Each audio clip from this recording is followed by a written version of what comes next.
aller plus loin, il faut prendre une attitude envers l'art. 25. En fin de compte, c'est très simple. Quelle est la situation de l'art? On essaie de la reconnaître et on essaie de ne pas être dedans. L'émission du réseau d'art contemporain en Limousin.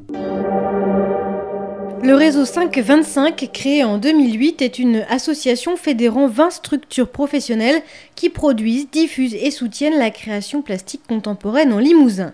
Ce réseau se veut un catalyseur de ces énergies et toutes les structures membres travaillent à l'unisson afin de faire rayonner l'art contemporain et de le faire accéder au plus grand nombre.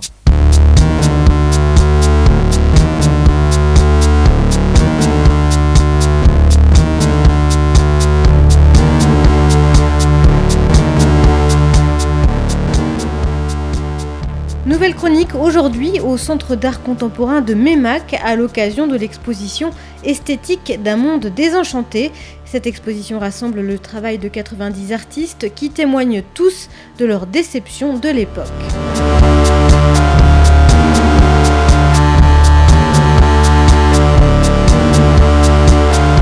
Mais on commence par une présentation du Centre d'art de Meymac avec sa directrice historique Caroline Bissière et son président historique Jean-Paul Blanchet. Alors c'est un lieu un peu emblématique malgré tout pour le Limousin puisque le Centre d'art de Meymac fait partie des premiers centres d'art qui ont émergé en France au début des années 80. Pourquoi un centre d'art à Meymac, petite ville de 1800 habitants, en bordure du plateau de Millevaches, avec une population qui doit être de l'ordre de 15 habitants au kilomètre carré? Eh bien, la création de ce lieu vient au fond d'une sorte de conjonction d'intérêts ou d'opportunités. D'une part, la ville de Meymac se trouvait à la tête d'un patrimoine important et disponible. Puisque ces espaces que vous allez découvrir avec l'exposition étaient l'école de Meymac et que l'école avait déménagé. Deuxième opportunité, je dirais presque historique récente, c'est que 81, et c'est l'arrivée de Mitterrand comme président de la République, avec Jacques Lang comme ministre de la Culture, et avec là une vraie volonté de dynamique culturelle et une volonté aussi d'apporter la culture sur tout le territoire. Ce qui avait été amorcé par Malraux au préalable avec les maisons de la culture et qui était ensuite un peu retombé comme un soufflet. Et puis je dirais que le troisième élément, c'est moi-même, Caroline Bissière et Jean-Paul Blanchet. Nous sommes des responsables atypiques dans la mesure où nous ne sommes pas des conservateurs de musées, mais des amateurs éclairés, je dirais, et passionnés, avec un tempérament un peu post-68 art attardé, missionnaire. Et l'idée que nous portions, Jean-Paul et moi, était que la culture intéresse toute forme, tout type de population, rurale y compris, et que justement quand on est dans un territoire isolé, on a besoin que la vie de la ville vienne jusqu'à vous.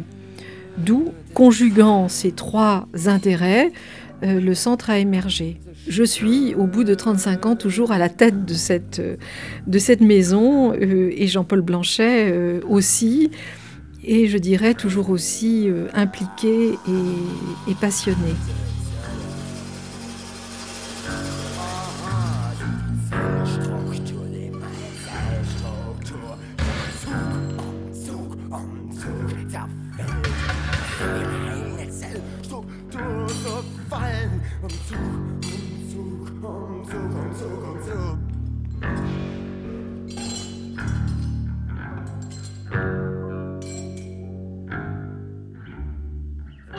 La politique du centre d'art est restée très près de ce qu'étaient les objectifs primitifs de ces structures. Donc rappelons que différence entre centre d'art et musée, c'est qu'un centre d'art ne constitue pas de collection dans le principe et qu'il traite la matière vivante, c'est-à-dire des artistes d'aujourd'hui et si possible des artistes émergents.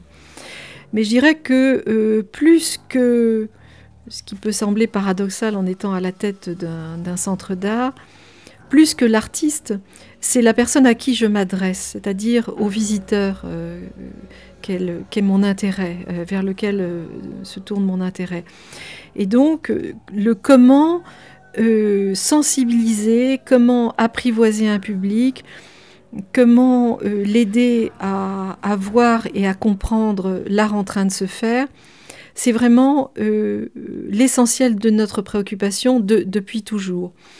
Pour bien comprendre une situation artistique, on a deux options. Ou bien on va vers l'exposition monographique, qui a pour avantage de permettre au public d'entrer dans le profond de l'œuvre, c'est-à-dire voir comment un artiste a développé une idée, a fait évoluer son travail depuis ses débuts jusqu'au temps où nous le présentons. Donc ça, c'est extrêmement intéressant. Mais il ne faut jamais oublier que l'œuvre est dans un contexte. Et si on ne donne pas le contexte, ou si on ne le donne jamais, on ne peut pas associer les deux aspects. Donc, le deuxième volet de notre programmation, ce sont des expositions thématiques.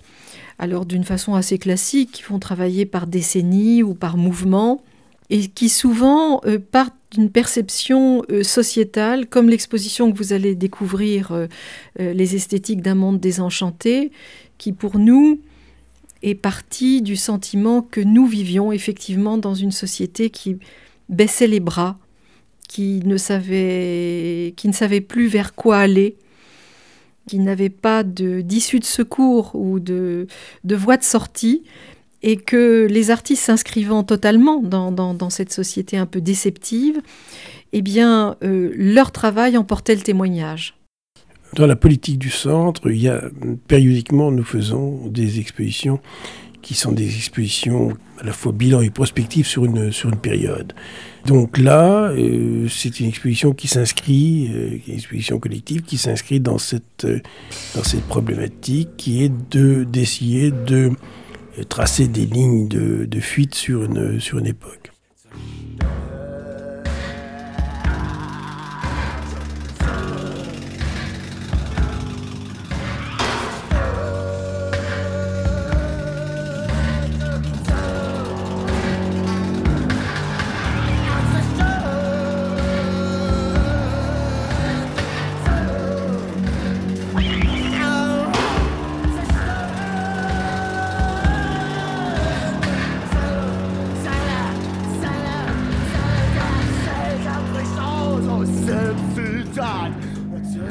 Aujourd'hui, le mot est d'ailleurs presque galvaudé, on a l'impression de désenchantement. C'est-à-dire le désenchantement, c'est une déception au départ par rapport à un projet où c'est une difficulté que l'on ressent par rapport à l'avenir. Quelque chose n'est plus comme il était avant et quelque chose ne sera pas dans le futur comme l'aurait pu être. Voilà.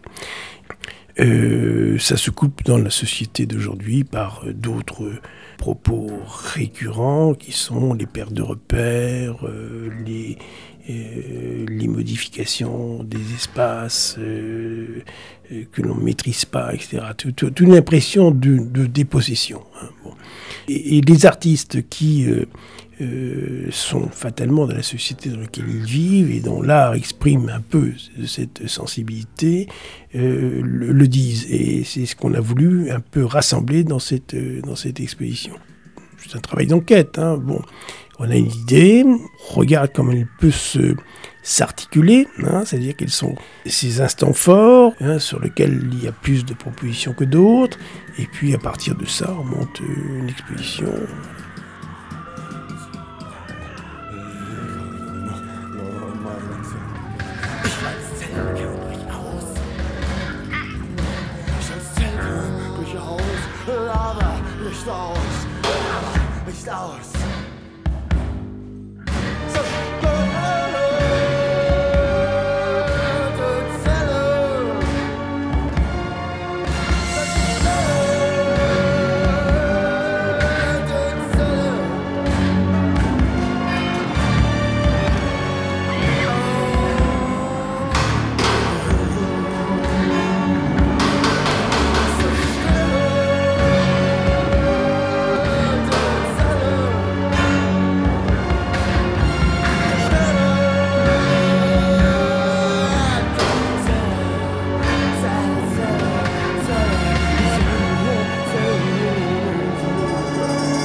partir de là, c'est notre méthode. Bon, elle vaut ce qu'elle vaut. Nous essayons souvent de trouver un titre, et parce que c'est un peu comme la corde qui permet de pendre le linge, vous voyez, quelque chose qui va un peu cristalliser l'idée, le propos. Et puis après, d'une manière assez empirique, au fond, nous prospectons, nous documentons. Nous nous documentons essentiellement par le papier et par Internet aussi. Nous collectons sur ce thème des centaines et des centaines d'images. Et avec ce corpus, si vous voulez, d'informations visuelles, nous organisons une exposition idéale, nous pourrions dire, qui ensuite évolue par ajustements successifs. C'est-à-dire que des pièces que nous aurions souhaitées, nous ne pouvons pas les avoir, donc nous trouvons des pièces de substitution qui peuvent nous conduire vers un aspect que nous avions peut-être négligé. Et donc je dirais que ça se construit, déconstruit jusqu'au moment où arrive un point d'équilibre.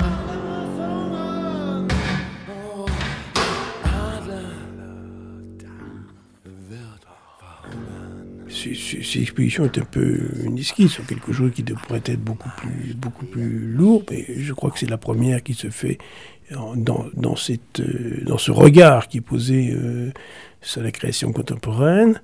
Et il y a quelque chose qui est de l'ordre de ce qu'on pourrait appeler le paysage, dans ces transformations, qui sont maintenant essentiellement des paysages urbains, et qui sont essentiellement des paysages urbains qui se dégradent, puisqu'il y a une certaine... Dans la mégapolisation des villes, il y a une certaine dégradation de l'urbanisme et des défauts de cohérence dans les schémas urbains. Et puis, il y a une thématique qui est plus sur une thématique sociétale et qui, là, il montre en fait une espèce d'autisme social, c'est-à-dire que des distances entre les êtres, des difficultés de communiquer. Il y a une autre thématique, enfin c'est globalement comme ça, une série de thématiques qui sont un peu larges, mais enfin qui articulent sur le corps, sur la mémoire, le corps et en particulier le nu et le visage. Il y a tout un pan sur l'espace pour soi et le souvenir. Il y a tout un pan aussi sur des tonalités qui sont, par exemple, la réutilisation, le recours à des formes d'expression baroque, à des recours à des techniques un peu passées comme le dessin à la plume, le fusain, la peinture à l'huile, etc. Et ça me permet de dire aussi quelque chose sur la problématique de la sculpture et de la peinture de manière plus générale, parce que aujourd'hui elles sont marginalisées, elles ont besoin de reconstruire, de réaffirmer leur territoire.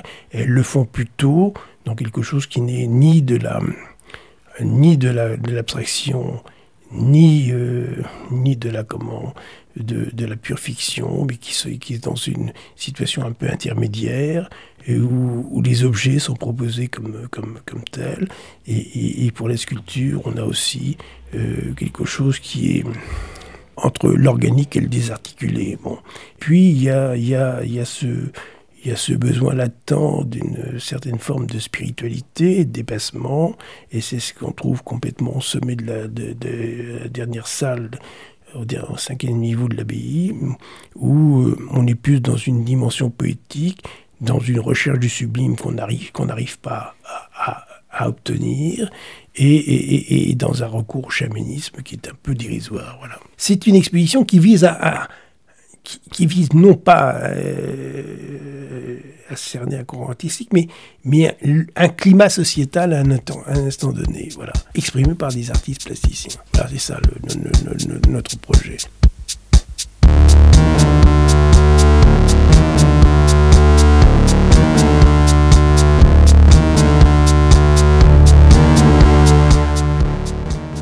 Les esthétiques d'un monde désenchanté sont visibles jusqu'au 2 novembre au Centre d'art contemporain de Meymac. aller plus loin, il faut prendre une attitude envers l'art. 5, 25. En fin de compte, c'est très simple. Quelle est la situation de l'art? On essaie de la reconnaître et on essaie de ne pas être dedans. L'émission du réseau d'art contemporain en Limousin.